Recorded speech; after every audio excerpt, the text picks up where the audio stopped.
Hello and welcome to a feminist episode of the Drywall Podcast. I'm your host, Nick Harmon. In this episode, I am proud to announce Meghan Robertson, owner of Meg's Drywall out of Owen Sound, Ontario.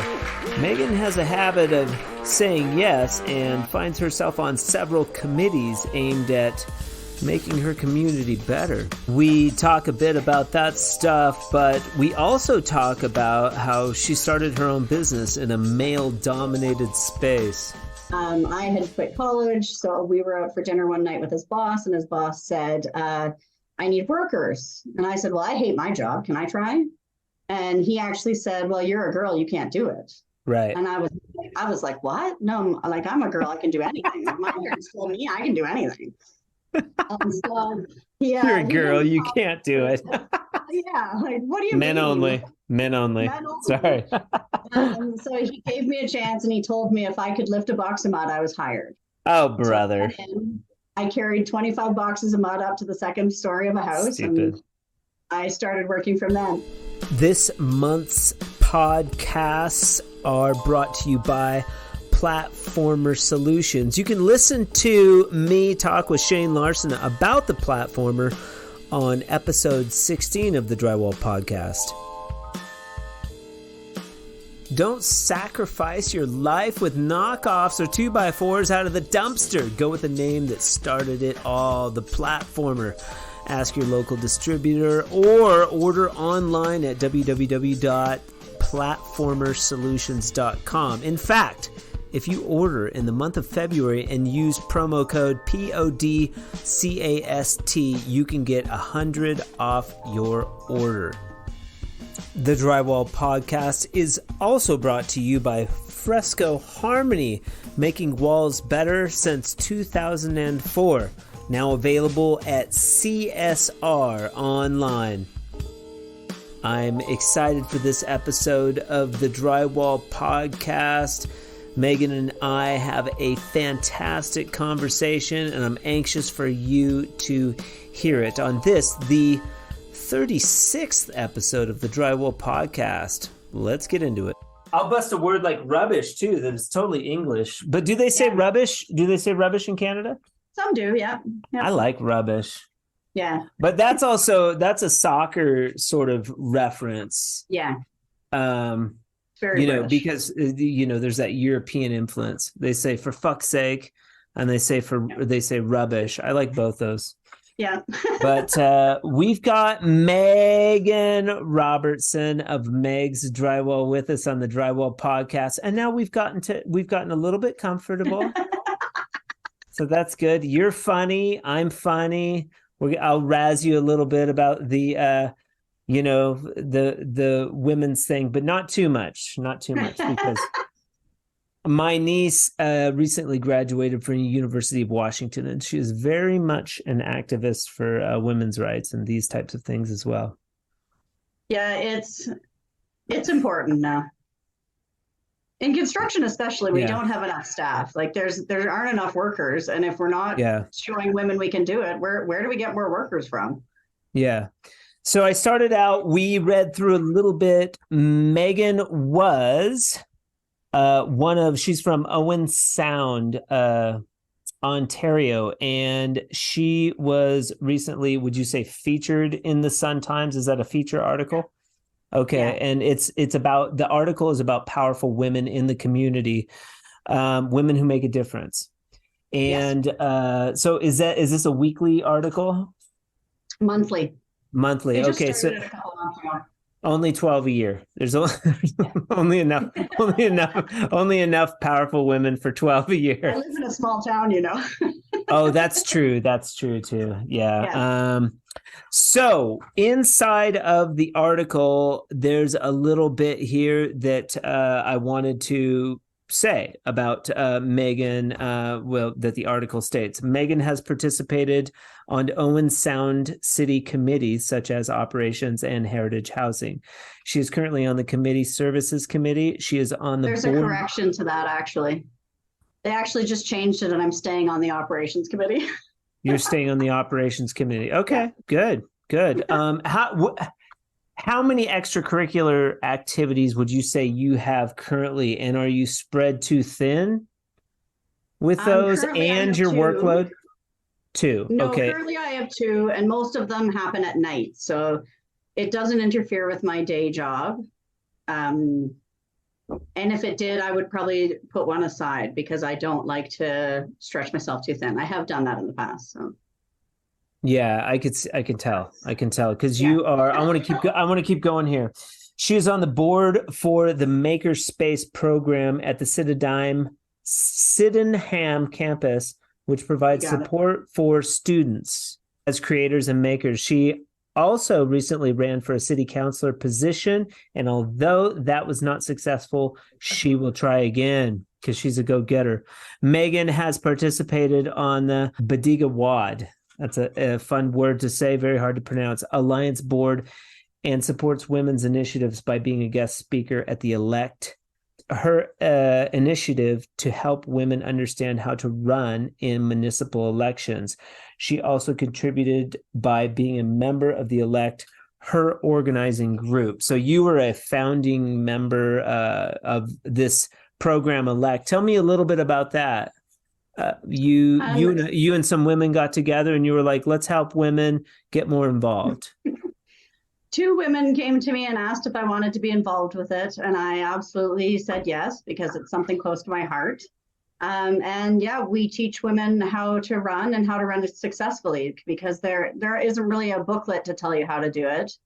More men run for city politics than women. So to get a better diverse council and to get different ideas coming forward, you need women on council. So we created a toolbox for them.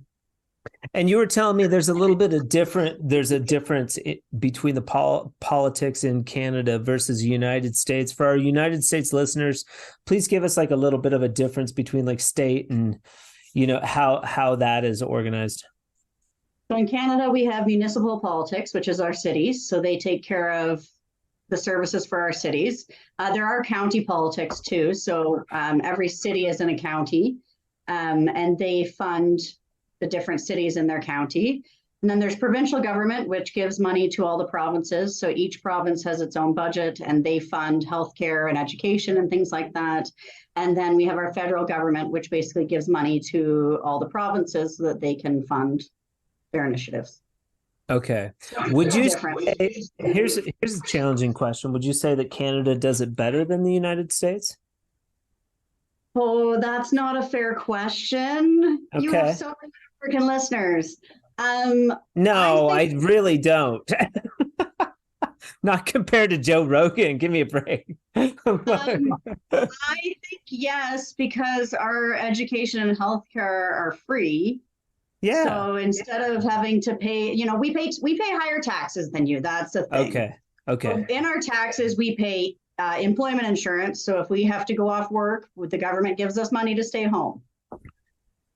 We also pay CPP, which is a pension plan. So when we stop working at a certain age, then we get some of that money back for a pension. So we get so much a month until we die. Okay. But our taxes also go to fund our healthcare. So when you guys go to the hospital, you don't know what it's going to cost you when you leave, and how are you going to pay for that? We don't have to think about it. We have to buy insurance. Like, so yes, yeah. I've got, my wife and I are both entrepreneurs. We have to buy insurance.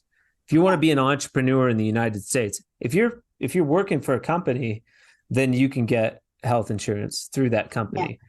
But if you're an entrepreneur, that is definitely a killing arrow, Yeah. One of the things that we do is we have benefits. So my company, I wanted to make sure I could keep good employees.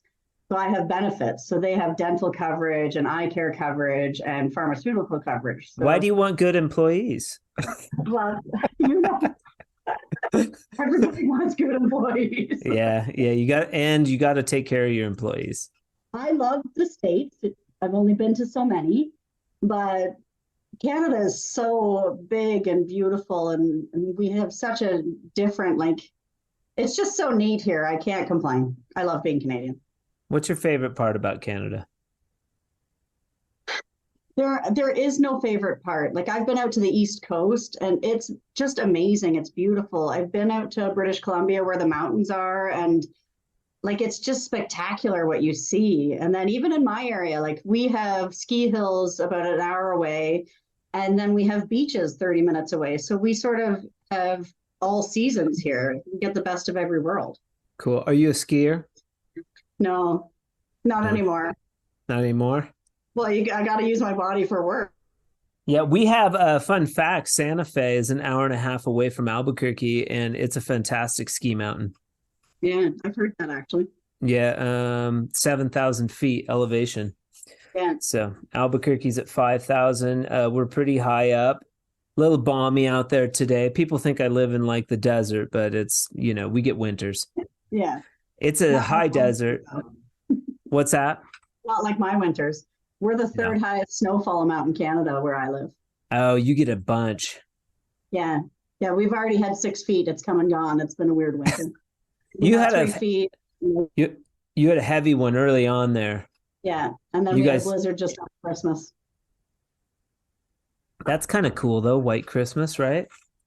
Yeah, I've only ever had one green Christmas. Sorry, 2. One when I went to Florida and one here. Oh, wow. Yeah. Yeah, destination. We went to Berlin and Prague for Christmas. We did the Christmas markets about a little over a year ago. And that was it was cool. It was kind of cool to get out during Christmas. But those Christmas markets in Germany are just spectacular. Something else. I've heard that, yeah. So you're very active. Your current company, Meg's Drywall, you said you didn't have 25 people.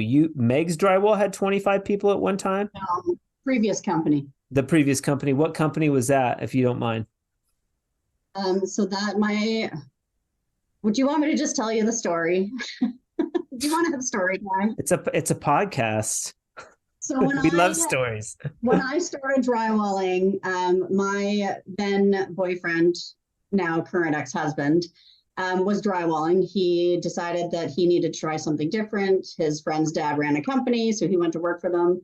I had quit college, so we were out for dinner one night with his boss, and his boss said, I need workers. And I said, well, I hate my job. Can I try? And he actually said, well, you're a girl. You can't do it. Right. And I was like, what? No, I'm a girl. I can do anything. My parents told me I can do anything. So, you're a girl. You can't do it. Yeah. Like, what do you Men mean? only. Men only. Sorry. So he gave me a chance and he told me if I could lift a box of mud, I was hired. Oh, brother. So I carried 25 boxes of mud up to the second story of a house. Stupid. And I started working from then. And listen, when I started, being a girl was totally different. Like I wasn't allowed to use the automatic taper because it was too heavy. I couldn't run the boxes because they were too heavy. So I never got to learn those things. Instead, I learned how to finish really well so that no one could beat my finish, because there you go. I sometimes they would tell me to just stand there and look pretty, and I would watch what they were doing instead of just standing there and look pretty. Back smarter, off. not hard, right? Go get me the tape stretcher. That's right. So when my boyfriend and I decided that we were ready to go out on our own. This was 20 years ago, around there. You were young. You were young at that point in time. You're early 20s. Yeah. It was about 2009 when we started our first company. We actually bought the name and the tools and the contract off our former boss, and so we became okay. What do you pay? He didn't want to give his numbers, so you basically paid. You didn't want his numbers. How much did you pay for his company? I'm not going to disclose that. Okay, and that's interesting. Like buying somebody else's company. Why didn't you just go and start your own company? Because he had the good contracts. Okay. It was more for the contracts, right? Okay. So then with that company, we fair enough. At one time. Did you pay too much? No, we actually paid less. You got a good deal. Okay, that's good. And at that time, so you and it was boyfriend, not husband at that time? Yeah. It was boyfriend. We were just about to get married, so yeah. You're just okay. So then you're just about to get married. You start your own company. You got a bunch of people. You guys are busy. Yeah. Yeah. Actually, at one point, Phil from PRC worked with us. Oh, so really? That's how I know Phil. He's from my hometown. Yeah. He's such a cool guy. He was probably great to work with. He was. Yeah. He's the nicest guy. He was probably great back then too. He's probably just the nicest guy. Yeah. He comes from a great family. Worked hard. He probably was your best worker. Yeah. Showed up every day. So for 9 years, we had a company. And then that all went to shit. Got a divorce. It was awesome. And decided, what do I do, right? Like, where do I go from here? So I said, like, everyone knows me as the female drywaller here. I'm going to name the company after myself, and I'm just going to go. And I had a lot of backlash on the name. I had men tell me that people wouldn't hire me because I was a woman. So even 5 years ago. That's 5 years ago. Yeah. I had people tell me that was a bad choice. And now, so you had a bit of bad luck, though, because you started Meg's Drywall and then COVID hits, right? Yeah. About a year and a half in, yeah. Lame. Yeah, I was in the middle of a huge house and everybody quit because they didn't want to know what to do. They didn't want to come out. They were scared. And I actually had to get my current boyfriend, who's a lawyer, to push me around on a scaffolding because it was like a 30-foot cathedral ceiling that I was doing. So I said, it's not safe for me to do it on my own. You got to come. You got to push me around. That's your job. You're my laborer. Neat. Yeah. And there was, that was good. There was no lawyering work at the time, or he was doing Zoom? Yeah, or phone calls, yeah. Or phone calls. Okay. Does he work for a firm, or does he own his own law firm? He works for a firm. Okay. Nice. You hooked up with a lawyer. Hit like out with the old, in with the new. Move over, Rover. I think he thinks it's better that he's with a tradeswoman because I'm handy. That is handy. Very cool. So at a certain point, you realize that like 25's a nightmare. That was probably through the COVID period. You were like, when we come out of this, I'm gonna resculpt this business when we come out of COVID. So when we came out of COVID, I started with two or three of us. Oh, actually, I started with a co-op student. A real estate agent contacted me and was like, "Oh my gosh, you're Meg the Drywaller." I ran into her and I was like, "I am Meg the Drywaller." And she said, "My daughter wants to get into trade. She's in high school." And I said, "Well, how old is she?" And she said, 15. I said, "Well, you can't work on a job site till you're 16. So, if she wants to work over the summers, contact me and we'll get her going." And so in August or September, she actually said her daughter wanted to do a co-op for her last year of high school. And she asked if she could do it with me. So what is that? What is that, a co-op? So it's, you just go out and work instead of doing school and you get credit for it. Okay. And so they're mostly unpaid. So for the first 6 months, I didn't pay her. I told her, free labor. Like, you learn. Yeah. I said, you learn the job. I said, and then I'll start paying you. So I want to do that with Fresco. I want to do that with Fresco Harmony. Just come down here. Just training. That's right. I got so much training down here. I got so much training. I don't know what to do. Don't talk to this person. You're just good trained in this room. Come on down. We're going to have fun. Yeah. We'll get you in the studio. Yeah. So when she came and she worked with you and did this cooperative thing. That's pretty neat. Did she want to do Did you inspire her? She wanted to actually do electrical. And so I said, well, come do drywall because you see everything, right? Like you see the bones of a house before the drywall goes up. So you can understand what goes into it. And then once she started, I always talk about how there are certain people who are workers. We're just made to work. It's in our blood. Like I love going out and working hard. And I could see that in her. And so after a few months, I said, you're a worker. Like that's what you need. Like you thrive on this. I can see it. And so she stayed with me for about a year and a half, and then she quit for a little bit, and now she's back. So she obviously liked it enough to come back. Where'd she go? She had to go sow her oats a little bit? Well, you always have to see if the grass is greener on the other side. Yeah, where'd she go? She did not go to electrical, did she? No, she actually went to work for a Purolator. Screw those electricians. If you're listening, you're an electrician, clean up your shit. Buy a broom. I have an electrician friend. He's always sending me like these memes. He thinks the dirty memes are so funny. He put in, so my wife and I have a Tesla. She got a Tesla and we had to run power. Power was old on our house, so we had to run power over the house. And like I went up to like do Christmas lights or something. And like I was up on top of the house and I was checking out, by the swamp cooler. I think I was winterizing the swamp cooler, and sure enough, there was like still like 2 years later, it was like a little bit of garbage up there. So I took a screenshot of it and sent it to him. I was like, dude, come pick up your garbage. Clean up your mess. Pretty funny. Literally everywhere. Like I've always complained, why do the drywallers have to clean up? But they don't, the electricians don't. Nobody else has to but us. Why? I know. That's pretty funny. So that's neat. So have you done this cooperative program? Would you call it? It's not really a program. Have you done this for? Yeah. It's through the high school. Have you done this for other kiddos?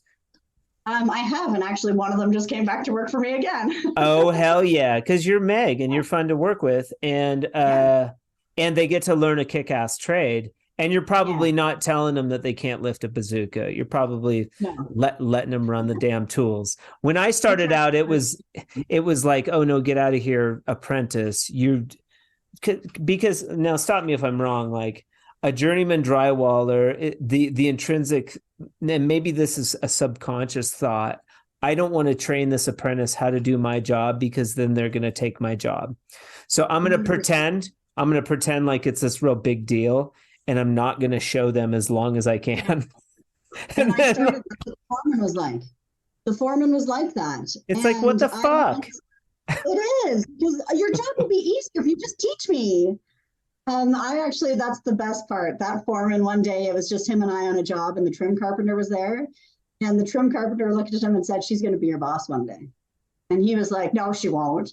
And then it was like 2 years later that we bought the company and I was his boss. And I was like, remember when he said that to you? Like, that's so funny. That's so funny. And here's the other thing. You're fired. Get the hell out of here. No, I liked him. I kept him. You kept him on for a little bit. Sweeping and moving scaffold. Yeah. Yeah. No more tools for you. So when you're training a new person, how do you do that? How do you turn them loose on the tool? You give them like maybe an hour at the end of the day, because obviously you don't want them wasting time all day when they can be spotting screws or sweeping or cleaning tools or setting up scaffold or all the other stuff apprentices do. There's got to be like a way that you teach them. Do you have a good method for that? So when I started, I did the nails for almost a year. Like that's all I did was spot screws. And I got really good at it. And so one of the things that I always explain to people is you have to start at the bottom. You have to spot the screws because that's where you start to learn what you're doing and you can watch what's happening. So, again, when we talk about good health, they're like the turnover rate in construction is crazy. Like sometimes people stay for a week, sometimes they're there for a few months. So I like to make them do the nails for at least a couple of months. And, sometimes we'll let them white tapes or things like that. So do they do the outlets? Yeah. So that they get the understanding of it, right?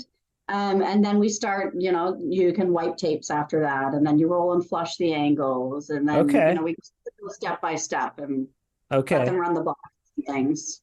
But outside of that, it's like, I want mud. I want the perfect consistency. Yeah. I want the mixing area clean. Yeah. Like I learned in the union, they were assholes, man. Everything had to be clean. It had to be like, they'd send you back. They were dicks. We're not union drywallers. You're not. I actually cover the floors with paper so that I don't have to clean. We just roll up the paper at the end and there's no scraping floors. There's no mess. It's perfect. Ah, you're a paper masker type company. Yeah. And you don't mind wasting the paper and all that. You think that masking...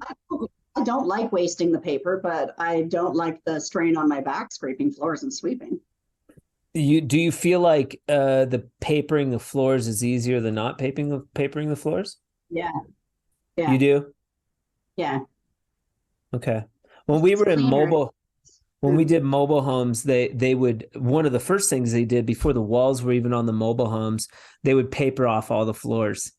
And then I had the job at one point in time, I had the job of scrapper bitch, and we had to go after the houses. Favorite job.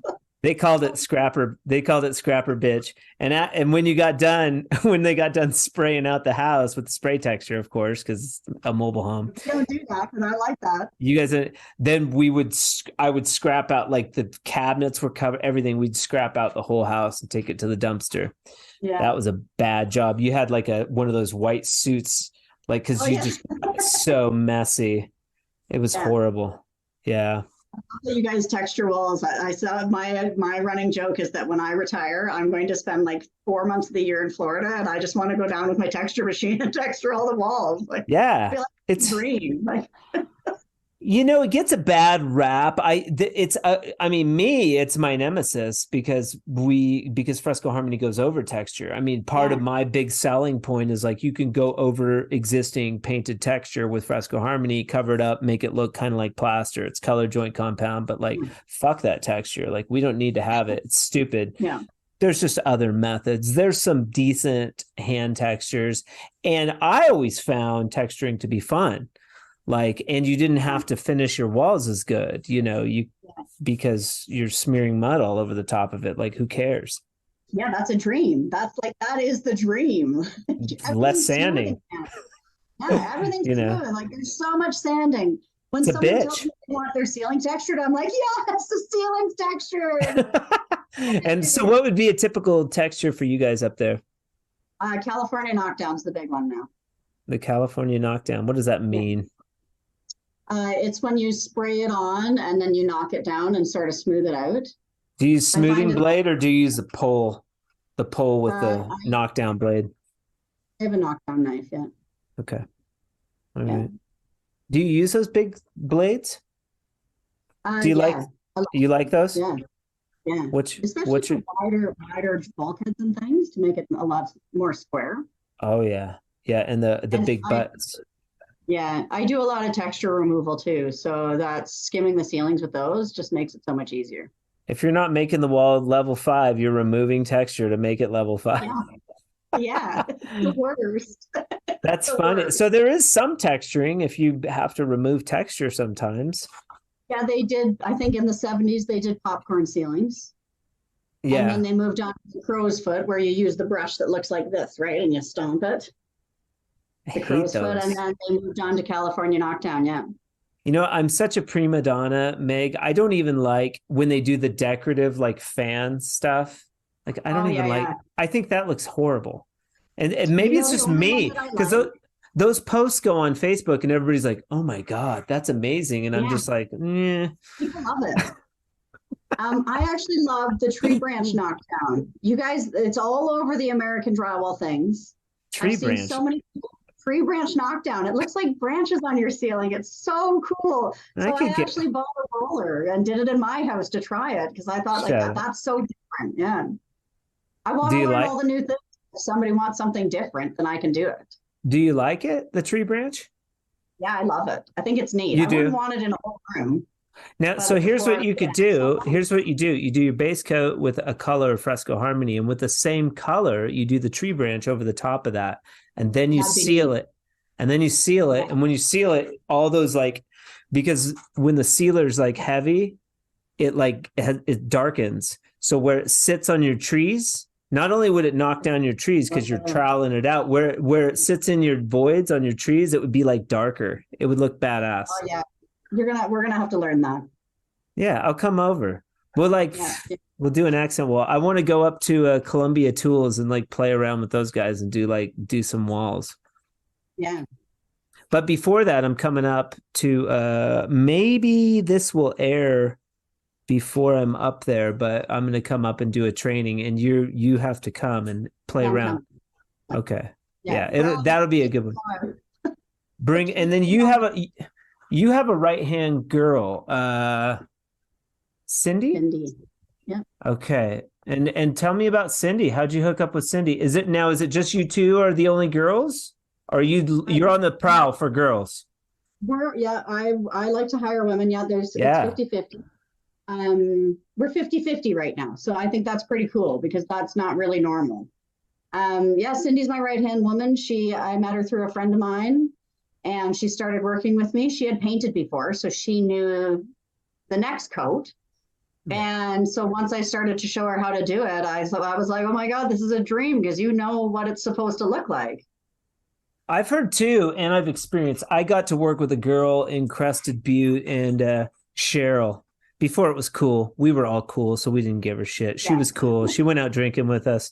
And like boys can't drink with us, we're too hard. Huh? The boys can't drink with us, we're too much.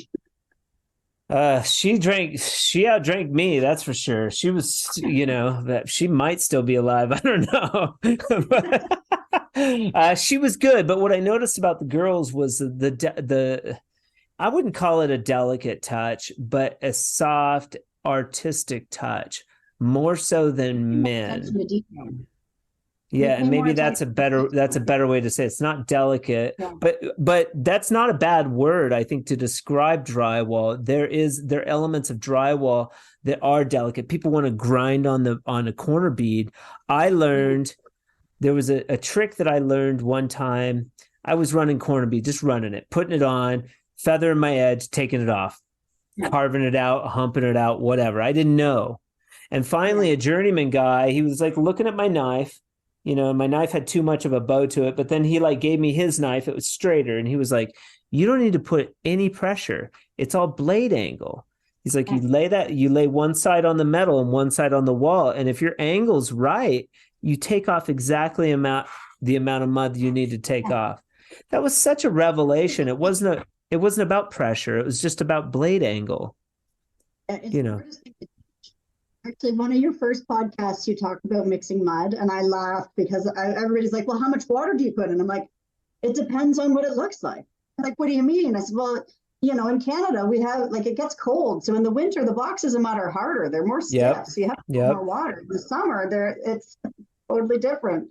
And so, I know. So you have to look. And when you were talking about it, I was like, oh my God, it is a thing. Because I've had people argue with me and say, well, there should be a ratio, like 1 cup for this, for this. 2 Gatorade, two medium-sized Gatorade bottles. That's not how it works. It's all about the feel. But also too, that's a personal taste. I mean, you got people that are like swear by their like cup. They got 2 cups, but I've noticed too, between summer and winter, it's definitely softer in the summer. You have to be careful because when you're adding color too, you're adding 8 ounces of fluid to your batch of mud. So you have to be conscious of that when you go to mix. And especially if you got to rinse out the bottle a couple times. So you have to be really conscious of how much fluid you're mixing in. You just only for the fact of you don't want to mix it too runny, when you're starting out. I like coffee, man. I stopped drinking about 18 years ago, and coffee's like, that's my go-to now. Yeah. Right after working with Cheryl in Crested Butte, I quit drinking. It's like, I'm not even going to try to keep up with you. I'm going to go the other direction. She was great though, but then I didn't realize it was such a unique thing to work around a girl. I just, she was always fun to work around, and she was a little weird, but I don't remember there being any girls in the union. I certainly don't remember any girls working piece rate down in Arizona. So it's pretty rare, It's getting better now, but it's still a huge challenge. It's hard to attract. Like it's funny because since I've gone on social media, I have met so many more women. Like I actually have a girlfriend who started at the same time as me, but she's an insulator. So she does spray foam insulation. And she decided a year and a half ago, 2 years ago, to go out on her own. And I was like, go for it. It's time. And then I met a woman that does siding. And I was like, this is so cool. Like we need to do like a girls can build house where we all come together and we do each section and show it off. You are the coordinator. It seems like your skill set would be better served in that capacity, finding, connecting women in the trades and doing projects like that, spearheading projects like that, Yeah, when I first went on social media, I actually reached out to Kayla, the taping queen, because even though she's out of Ottawa, which is about 6 hours from me, she works sometimes in Huntsville, which is only 2.5 hours. So I messaged her and I was like, listen, you use different tools than I do, because she uses Can-Am and I use a lot of Columbia. And I said, like, I want to come work with you. Like, I want to work with another woman that does it.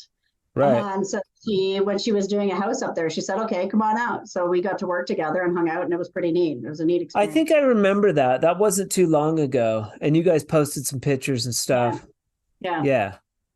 It's interesting to see how different people work. Like I have a bleeding disorder, so I don't wear the stilts, because if I fall and break something, it can be bad. I don't stop bleeding.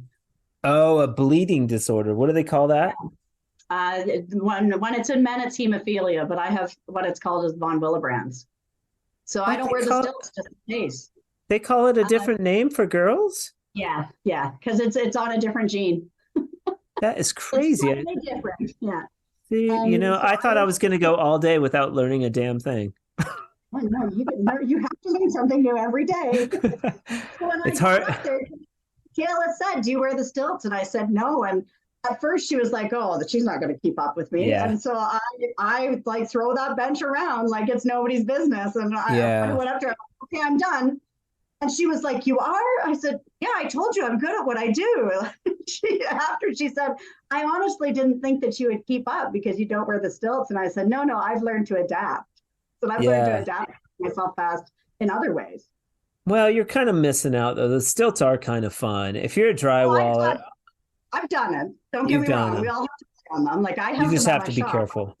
So what happens if you get a nosebleed or something? It bleeds for a long time. It just bleeds for a long time. Ugh, sucks. Yeah. Actually, my son has it too. So he had like an hour-long nosebleed last night. Oh, okay. They get bad down here in the Southwest because it's super dry.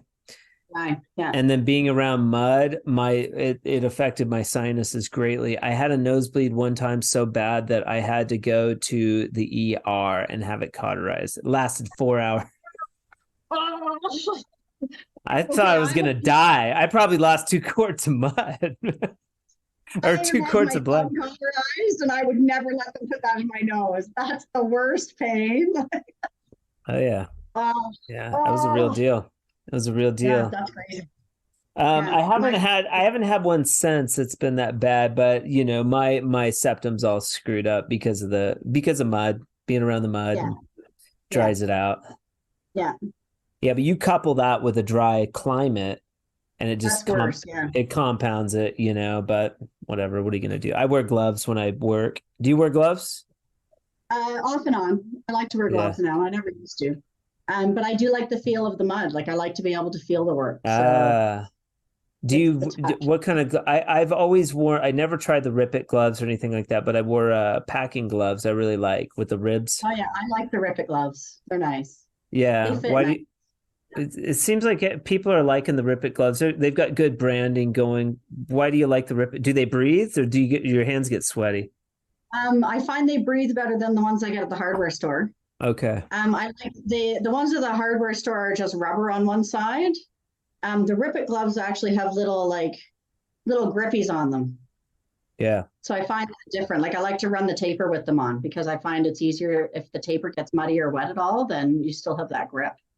Yeah, you do want that tactile with the fingers, though. You want packing gloves are really tactile. That you go through them pretty quick.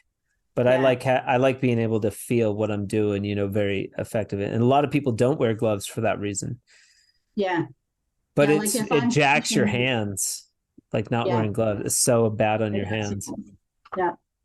Actually, that's the one thing that America does better. You guys have better cortisone cream. So I'm always buying cortisone cream when I go to the States to help my hands. We have nice skin down here. I don't know if you guys knew that. Better medicated products. better medication. That's funny. Good stuff, Meg. It's fine. Do you prefer Meg or Megan?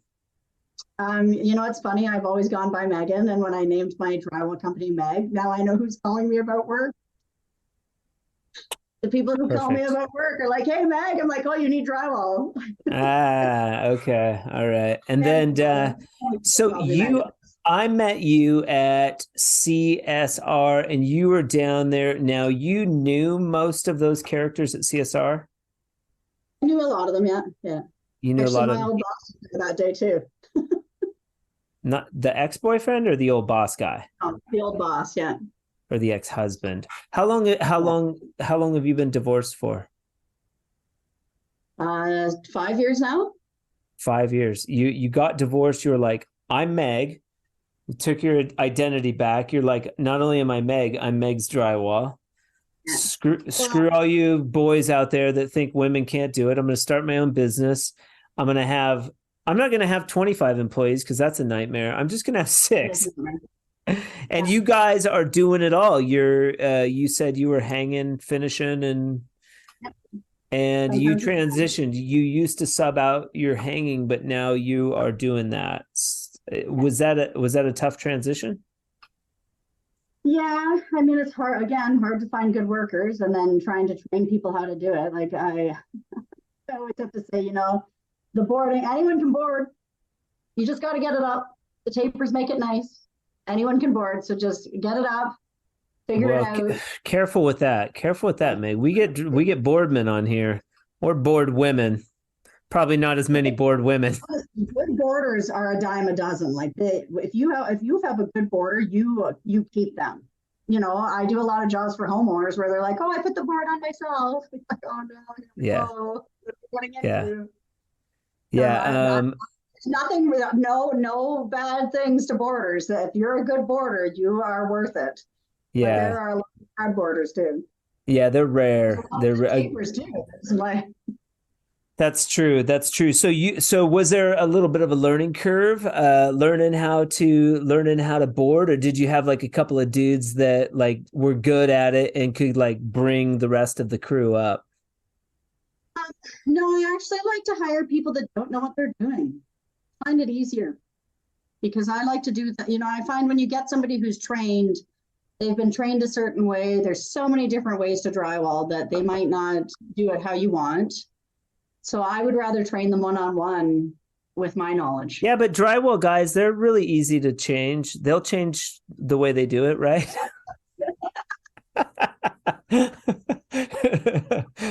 Oh yeah.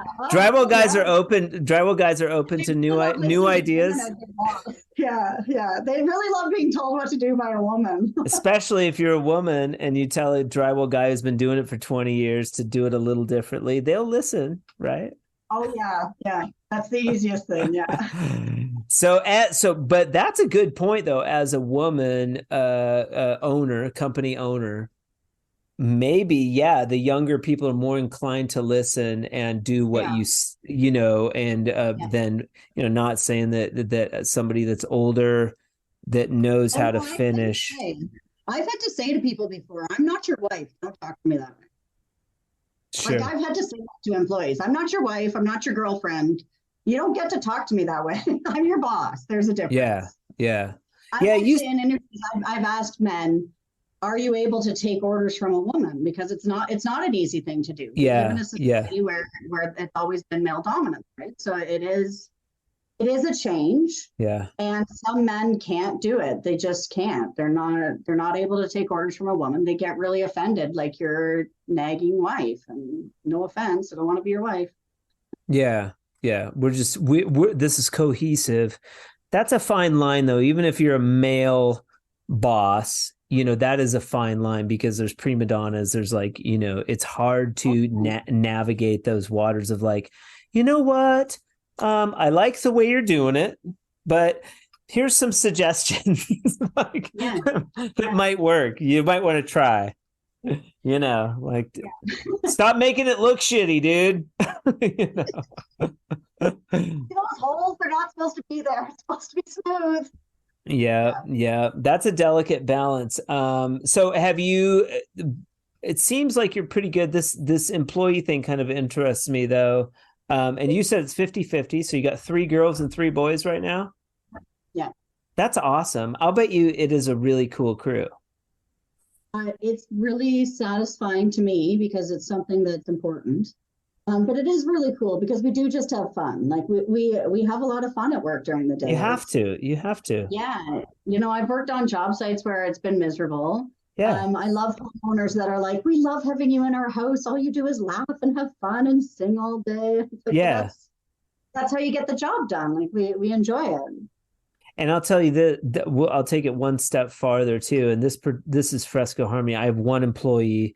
We have good synergy now. It took a long time, but we have good synergy.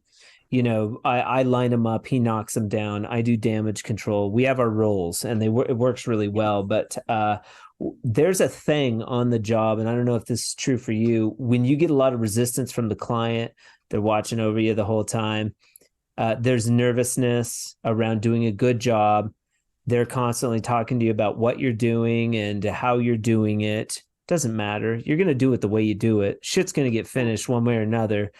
I find that the less they mess with me, the better the job. If they're easy to work, if the client is easy to work with, the job is going to, and at Fresco Harmony is different because it's more artistic.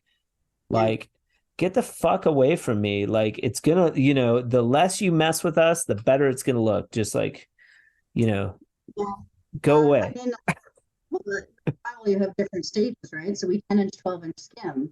The 10-inch coat never looks nice. Like, you're filling everything. It never looks wonderful. So, don't come in the house and I will tell customers, this is the first coat. It doesn't look the greatest. The next coat looks lovely. Come in after that and then complain if you need to. But you are right. When they stay out of your way and just let you do the job, it just is it's easier. There's less stress on everyone and everyone works better. Yeah, 100%. And builders will tend to be a little bit more. Some builders can be very stressful, like working for, cool builders will get better. They'll get a better product. When you came up to CSR for the Black Friday event, you didn't know me. Did you know of me and the podcast? Yeah. You had heard of me? I had seen the podcast. I hadn't listened, so I'll be honest.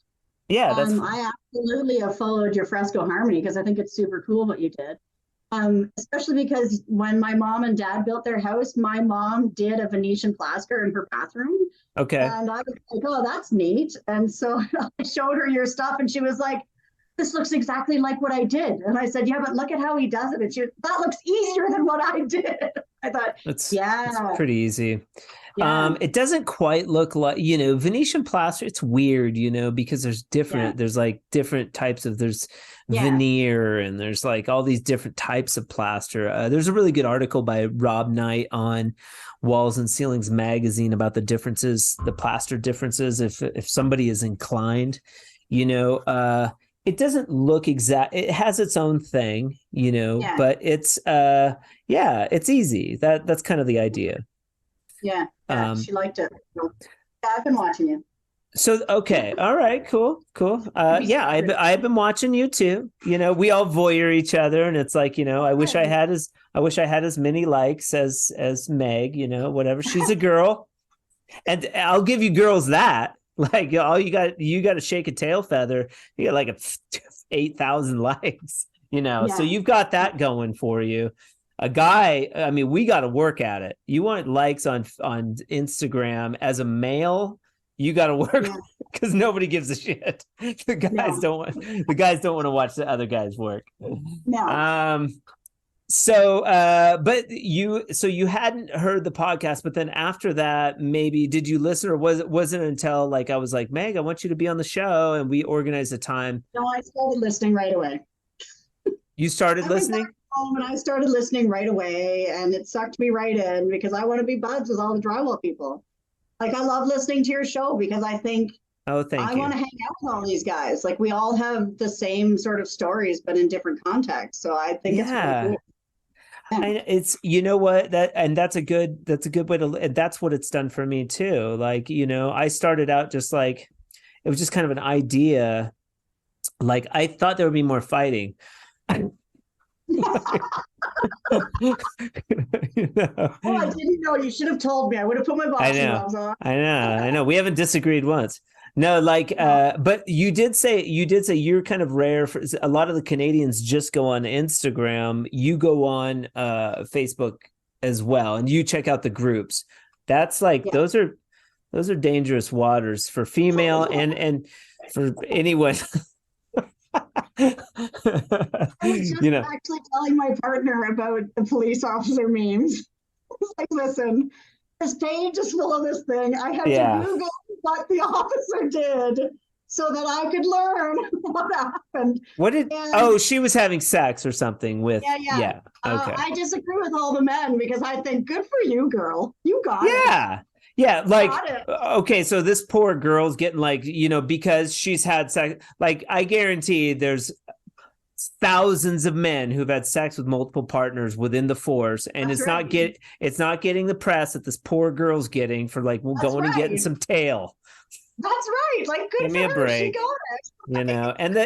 And shame on the press for like glomming onto that stupid shit. It's like, that's what they do though. That's what they do. They're perpetuating the problem. They perpetuate the problem, and it's like, she ain't no different.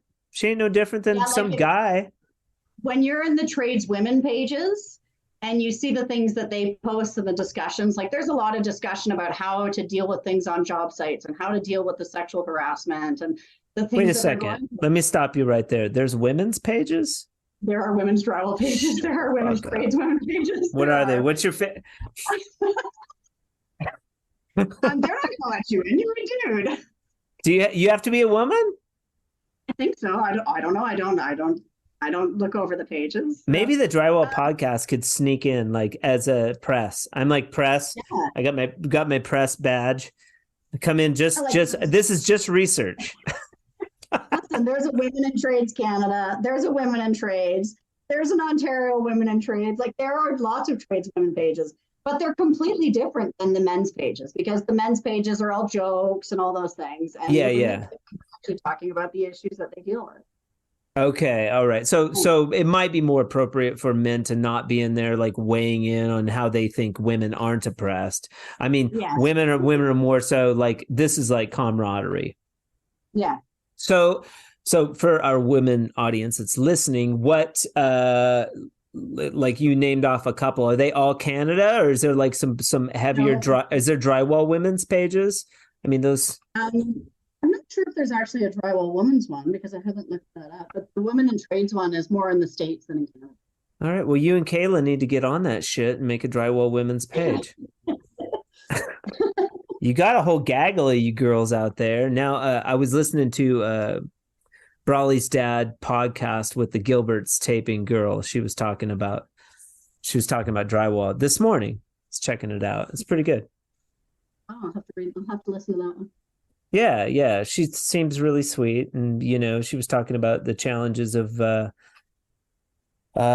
bazooka. The bazooka's challenging because of the weight. And she's smaller. See, we needed to chat because I started with the mini. I started with the little mini sawed-off one. That's what I thought. And someone had mentioned to her, you only fill it halfway. Because I think the bazooka is an efficient tool, and I think people should use it. I think it's fast if you learn how. It's kind of a bitch to learn how, but I think it's an efficient tool. And for her, though, you're saying use the mini. Use the mini first. That's what I learned. Is it lighter in general? Oh yeah, because it's half the size, so it's even skinnier. So like our hands aren't necessarily as big as a guy's hands. Right. So sometimes I find maneuvering the larger taper can be difficult. But the mini taper to learn on it was a dream. I learned how to do everything, and then I was able to transition really quickly. Then you can go to a bigger one. Also, there's muscle memory. You're building up the muscles that you need because out of the gate, like those are different muscles that you're wielding. Yeah. So that makes sense. I use the little flipper to make the angles, and many different things. What do they call that? The finger? Is that the finger? I forget what do they call that? I think the wheel. The wheel is like, Even watching Kayla, like the guys used to tell me on job sites I couldn't take the springs off the boxes, the 10-inch and 12-inch box. I said, well, I find it hard to push and pull at the same time. So if the springs were gone, that resistance is gone. And then I watched one of Kayla's videos and she's like, I take the springs off as soon as I get one. And I was like, what? I can do that? I used to run it with one spring. Yeah. Yeah. So, being told again, you can't do that. Like, well, I want to try. I want to do it differently. Yeah. You can imagine what the old school journeyman thought of me when I was making art with colored joint compound 20 years ago. I said, like, why are we wiping ceilings from the floor? Let's get these skimming blades and we'll get the pole and we'll wipe them. Oh yeah. No, we can't do that. And I was like, what do you mean? Like, then you're not getting up and down on a bench. It saved time. And they did not want to do that. Same with the Festool. When I bought the first Festool, for like 3 months, they wouldn't use it. Weird. See, it's amazing. Like, it's a dream. Yeah. It's so much easier than pole sanding. Everybody that's used a power sander like swears by it. So it's 100% different. Yeah. Yeah. If you haven't tried it, I would recommend that. I've never tried it. We'll do popcorn removal. We don't do it enough that it could warrant the tool. And a lot of times we'll cover the popcorn with a preliminary coat of mud. Yeah. Especially if it's asbestos. I don't even mess with it going airborne, just encapsulate. Yeah. So I haven't had the, because they're pricey. They're like, they're a little bit of coin. It would pay for itself after 3 houses. Yeah. So we'll do, I don't know, maybe 3 or 4 a year, Yeah. So, Interesting. Meg's Drywall. What a great conversation, huh? We've gone all over the place. And you is there any suggestions for girls wanting to get into the trade? I want to go, that you would have pages to follow, routes to go. You might not know as much about the United States direction. There's unions down here as well, but like up in Canada, what would you suggest to a girl wanting to get a job? Move to where you're at and work for you, or I do a little bit of everything. So because they're going to take shit. They're going to take shit no matter what. Oh yeah. I have the opportunity. I get to go talk to high school kids all the time about what I do and being a woman in trades. And I always tell them, like, if you want to do something different for a summer job, go try it. Everybody's looking for laborers in the summer. So go try, reach out, Google, look up the women companies, look at the women who are doing it, see if they'll take you on, see if there's someone there that they know, or even reach out. Like, I know a lot of women in different areas. So I have people reach out all the time and say, hey, like, I'm looking for someone to do a job here in Ontario in this area. Do you know anyone?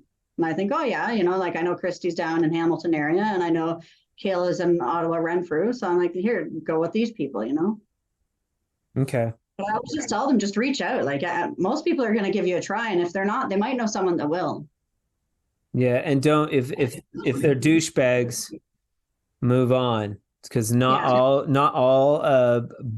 bosses are douchebags. Not all company owners are douchebags. You got to be I've worked for them. We all have. They don't care if you're male or female. Someone that's worked for someone else, because they'll tell everyone, oh, don't go work for that guy. He's an asshole. And it's like, oh, well, that's nice to hear. Yeah. Yeah. We'll skip right over him. Yeah. Pearl of wisdom. What's your pearl of wisdom you could bestow upon the drywall community, Meg? Oh, I don't know. Just have fun every day. Live, laugh, love, right? Like, have fun. Enjoy life. If you don't enjoy your job, don't do it. What does the future hold for Meg's Drywall? Where do you want to go with all this? Do you have any plans? Oh, I want to be a politician. So I'm trying to make my company run itself so that I can go off and be a politician on the side. I'm still going to travel though, because I love it and I would miss it. I miss it. I miss it a little bit. My thing sort of runs itself, and I do a lot of this type of stuff and product stuff. And, I miss it. I got to run like one corner at the show with the Predator. And I was like, oh my God, like this would be fun to run all day. Like this tool, I guess so much better. Really cool if there was like a really big job and we got all like the really cool drywallers to come together and we all work together. I think that'd be a super fun thing to do. Yeah. I think it would be really easy to do. And, a giant custom. And I mean, just invite everybody. And like, if you want to come. And if you don't, you can stay back. But I think we could wrangle that. Yeah, I think that'd be so much fun. It'd be different. So like, it'd be neat to see how everyone works and what they do. And learn different things, right? Like, and trash talking. A lot of trash talking. Yeah. That's the hard part about being a woman in construction in drywall. Everything is dirty. Like the rep from Marshalltown asked me what knives he likes, and I was like, "Oh, I love the 10-inch." Yeah. Just started laughing. I said, "That's so bad." Yeah, 10-inch can wipe a butt joint like no other. That's right. Or clean your dirty box. Go clean your dirty box. Man, I tell you what, there is a lot of like really good dirty references in drywall. Meghan Robertson, Meg's Drywall. She's a badass woman in construction. And thank you so much for being on the Drywall Podcast today. What a pleasure. Hopefully we get to Vegas so we can hang out in person again. Yeah, Fresco Harmony is going to have a booth, number 430. They're calling it Build 23 this year through AWCI, formerly known as Intex. And Chad Hesher is going to come down from Illinois to play around, help me out. I'm trying to get It's Your Man Cam. Awesome, dude. And Aaron and Elliot, with Columbia, those guys will be down there, Wolfgang. And, I think it'll be a very good show. If you are listening to this and you're on the fence about going to Vegas, first of all, it's Las Vegas. It's Vegas. Yeah, you should definitely come down and hang out with us. Cool. All right. Well, you have a good rest of your day and we'll talk soon. Okay. Have a great day. All right. Bye. Shout out to the Platformer Solutions for sponsoring the Drywall Podcast this month. You can catch Shane Larson's podcast episode 16 on the Drywall Podcast. Don't sacrifice your life with knockoffs or 2x4s out of the dumpster. Go with the name that started it all, the Platformer. Also, ask your local distributor or order online at www.platformersolutions.com. You can order in the month of February and use promo code podcast and get $100 off of your order. How cool is that? Special thanks to Meghan Robertson for being with us on the Drywall Podcast today. I appreciate your time. It was an absolute pleasure.